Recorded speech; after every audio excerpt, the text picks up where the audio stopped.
tapi efeknya baru berasa sekarang nih di aku ya. Awalnya aku cuma pas di kemo itu cuma mual muntah, terus sekarang itu efeknya kayak makanan gak enak, terus cepat capek, rambut aku rontok, kemudian aku memang kemudian juga sih sebenarnya, tapi ini lebih ke sensitif banget, apa-apa dibawa perasaan, terus gampang nangis. Tapi aku tetap banyak walaupun aku nggak ada yang selera kayak, walaupun makannya itu hambar ya, tapi tetap aku makan. Karena apa? Karena aku mikirnya yaudah yang penting makan aja, yang penting aku sehat gitu, yang penting makan aja dulu walaupun nggak ada rasa apa-apa.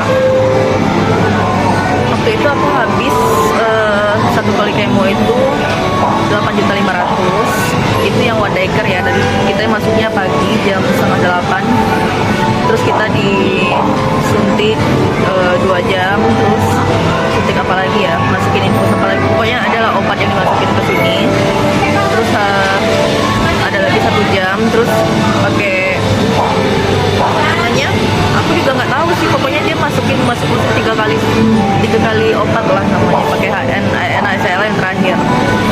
Nah itu tuh aku mikirnya pusing kayak setengah sadar juga. Tapi aku itu kemarin tuh sendirian loh, gak ada yang nemenin, karena aku mikir gak mau merepotin yang pertama, yang kedua Hazel juga sama Oma, yang mikir di keluarga aku kan juga gak ada yang di Padang ya, ada pun juga mereka kan kerja, jadi aku mikir ya udahlah aku sendiri aja, one daker aja. Dan alhamdulillah bisa one dakernya. Cuma yang bikin aku harusnya aku dirawat di sana tuh karena apa ya, aku kan punya anak, apalagi anak aku itu kemarin tuh lagi flu. Aku takutnya kalau misalnya kita habis kemo itu kan nggak boleh terpapar sama penyakit apapun ya. Nah kemarin tuh aku bingung loh, ini Hazel lagi flu, terus aku tiba-tiba sampai rumah lemas, dia minta main, ngajakin jalan, ngajakin pokoknya ngajakin main lah, yang akunya sendiri belum kuat. Terus saran aku kalau buat teman-teman yang mau kemo, kayaknya kalian ambil ini deh, nginap sehari atau 2 hari, soalnya aku mikir biar lebih kuat aja gitu. Kalau saya langsung kayak aku pribadi kayak one daker itu kayak capek sih, capeknya karena mungkin aku sendiri kali ya, terus pulang juga motoran sendiri, capek. Yang terus efeknya juga banyak banget, yang bikin kulit kering, terus bibir pecah-pecah. Nih bibir aku kering banget, pokoknya intinya mau makan apapun aku nggak enak banget makan apa-apa. Terus kayak ngerasa aku mau mati aja kayak gitu, padahal ini baru kemo pertama ya. Sebenarnya kan bisa sembuh insya Allah. Terima kasih sayang, insya Allah bisa sembuh ya. Tapi aku nggak yang kayak kan, aku punya 6 siklus kemonya 6 kali, tapi aku nggak mau lanjutin lagi. Karena apa? Nggak kuat di akunya, nggak kuat fisik aku itu, nggak kuat, sakit.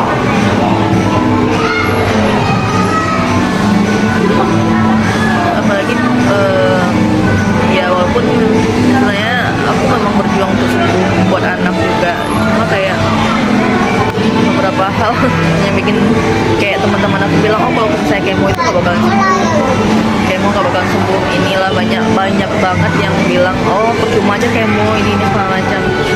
Ya aku jadi ketrigger tuh kayak, iya juga sih, ngapain berobat.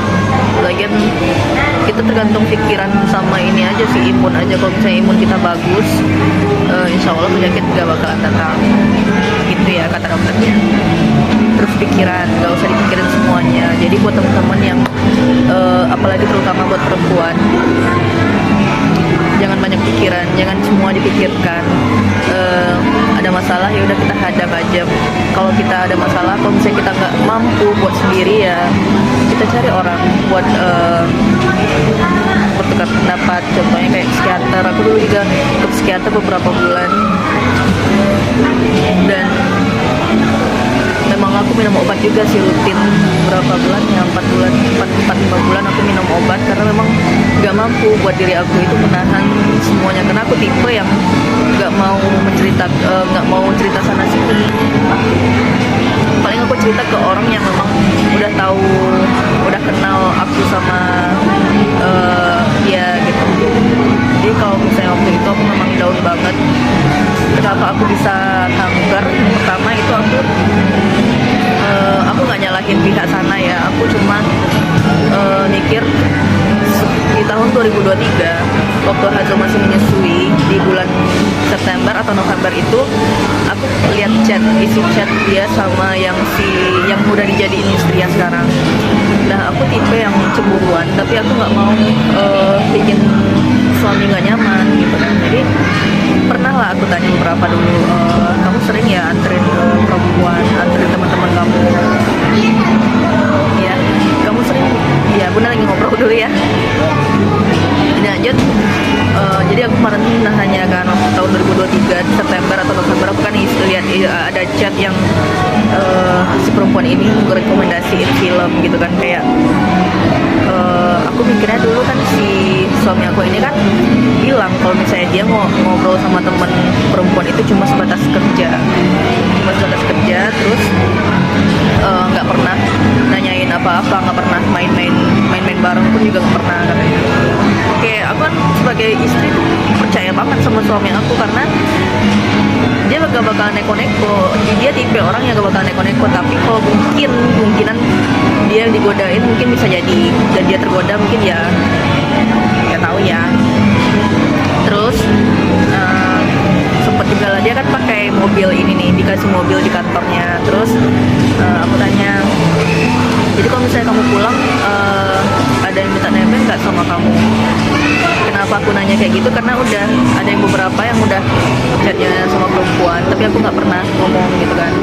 Terus aku tanya, kebetulan juga ada di, aku udah nahan nih, udah nahan 2 bulan waktu Hazel masih menyusui ya.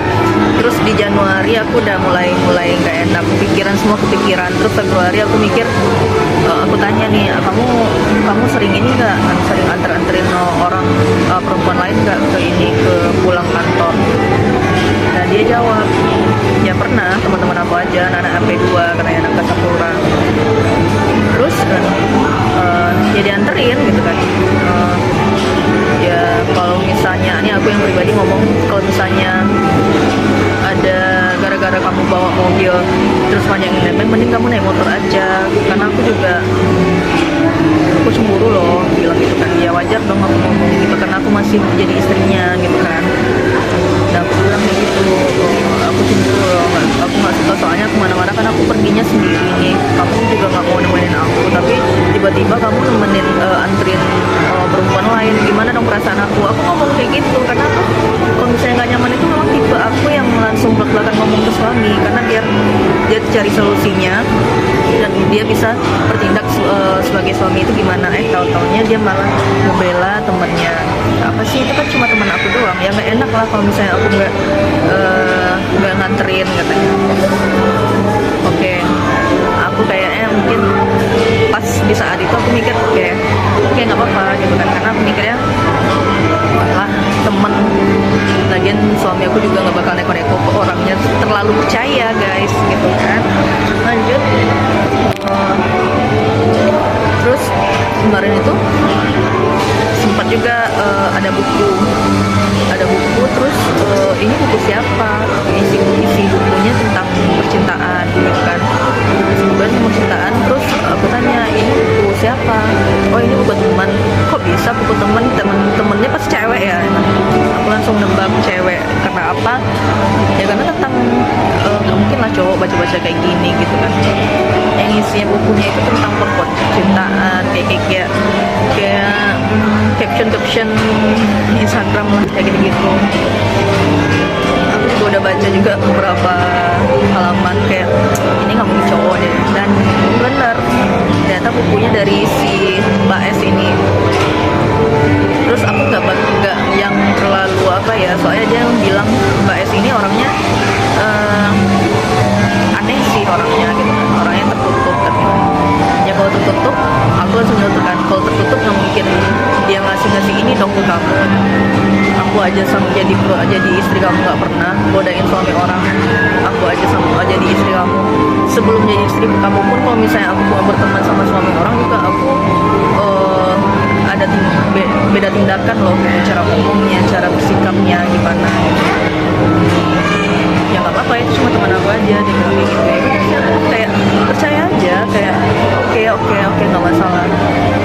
Terus ada lagi nih, itu udah mulai ini ya, pas aku pulang kampung dia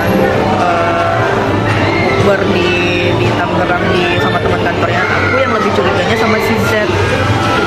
Si Z ini memang aku isi lihat chatnya pakai dia sama-sama main game gitu. Jadi hobinya sama-sama main game, terus main di satu inilah pokoknya. Aku nggak paham juga ya main game itu kayak gimana. Nah aku curiganya kayak ke dia sih gitu kan. Kok dia ini lebih gatel ya gitu kan, lebih sering chat.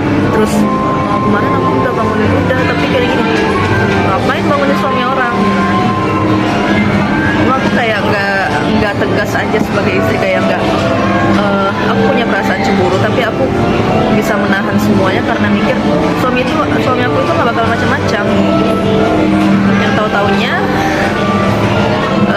ya gitu, ya orang nggak tahu sih gimana dia deketnya. Pokoknya intinya ternyata si Z ini cuma teman. Ya teman sih boleh teman, tapi kayak apa ya, jangan terlalu terlalu intens lah gitu. Terus pada saat itu aku marah, aku cemburu juga nggak dibelain sama suami aku malah dibilang kamu itu cuma beban buat aku lebih suka kamu kerja.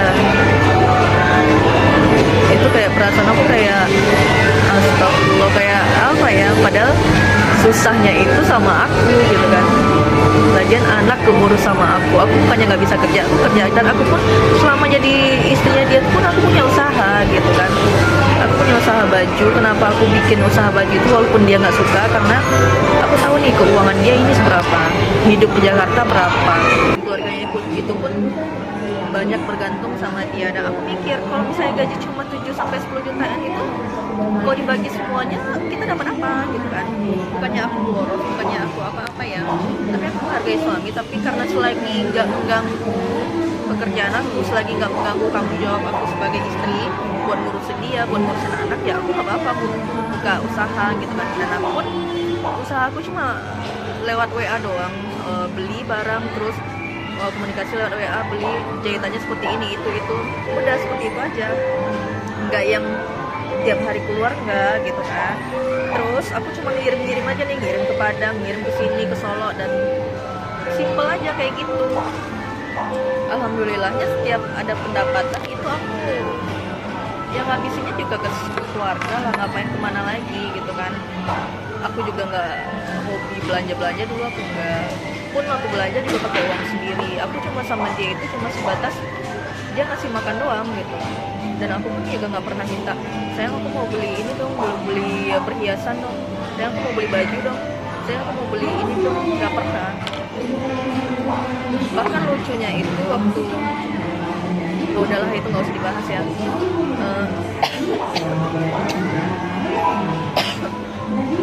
Ini aku curiganya sama si Z dulu. Si S ini udah mulai ini juga, udah aku scroll juga Instagramnya, aku udah penasaran siapa sih perempuan ini gitu kan. Kayak feeling istri itu sebenarnya nggak salah ya guys ya. Cuma aku dibilang waktu itu kamu itu terlalu overthinking. Dan aku pun juga nggak pernah ngelarang dia mau kemana. Terus ada kegiatan di kantor aku juga nggak bakalan ikut. dia mau kondangan sendirian aja juga gak masalah, dia mau main sama temennya juga nggak apa-apa, silahkan gitu, aku nggak pernah ngelarang. Cuma kalau misalnya aku ungkapin perasaan aku itu, dengerin gitu, kayak aku jujur, aku nggak bisa sembunyiin perasaannya. Kalau misalnya aku cemburu, terus aku bilang, kok kamu bilang ke aku kalau kamu cuma komunikasi tentang pekerjaan aja sama teman-teman perempuan, ini kok ada isi chatnya berapa yang aku lihat kayak gini, mungkin ada lagi ya yang gak dihapus. Gak ada, cuma itu doang, aku cuma teman-teman doang. Dia sangat simpelnya ngomong kayak gitu, dan aku bilang aku cemburu loh sayang. Aku ngomongnya mulai nangis tuh waktu itu. Apa sih, pokoknya dia menyepelekan gitu, tapi dia tetap ngebelain teman-temannya. Jahat gak sih kalau kayak gitu? Jahat banget. Soalnya aku mikir, duh kok aku nggak dibela ya sebagai istrinya, kok nggak ada pembelaan ya, peluk kayak setidaknya, maaf ya aku udah bikin kamu curiga, udah bikin kamu cemburu, kayak gitu kan enak. Ini kan nggak ada sama sekali. Jadi kayak, oh ya udahlah, mungkin perasaan aku aja, aku mikir kayak gitu mah, nggak tahu. Kemudian kepikiran akhirnya aku sakit lah, mulai ini sakit, ada pembengkakan juga. Terus aku pikir udah berobat dulu, ternyata tumor karena ASI yang berlebih. Terus disuruh operasi, tapi aku pikir udah nanti aja dulu gitu kan. Terus aku bilang ya udahlah, nanti aja deh operasinya, ini kok masih kuat deh gitu kan. Karena pada waktu itu aku juga ujung-ujungnya cerai ya gitu ya. Ya memang aku salah juga ngomongnya, sering ngomong cerai.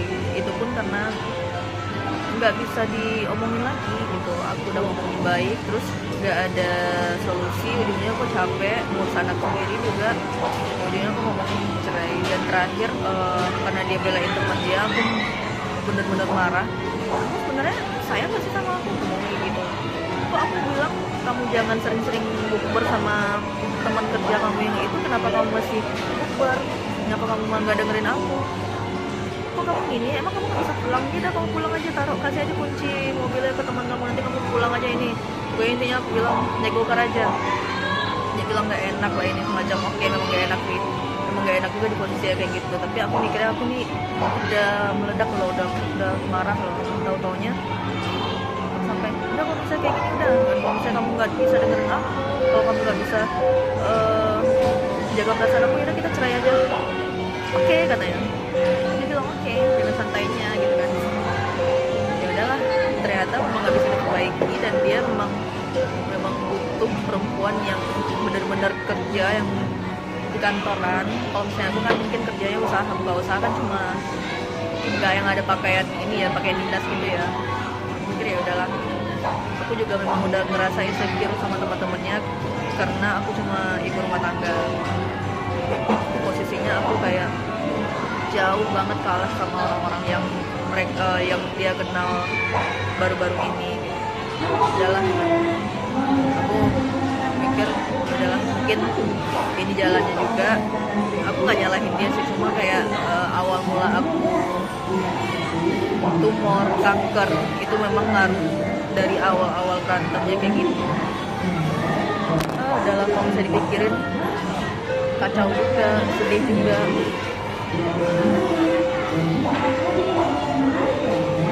Sekarang sih aku mulai tegar, walaupun kadang setiap video call kayak sedih aja gitu. Apalagi pertanyaan anak, permintaan anak tentang keluarga, atau mau lo ayah sama bunda itu sama-sama lagi, ngomong kayak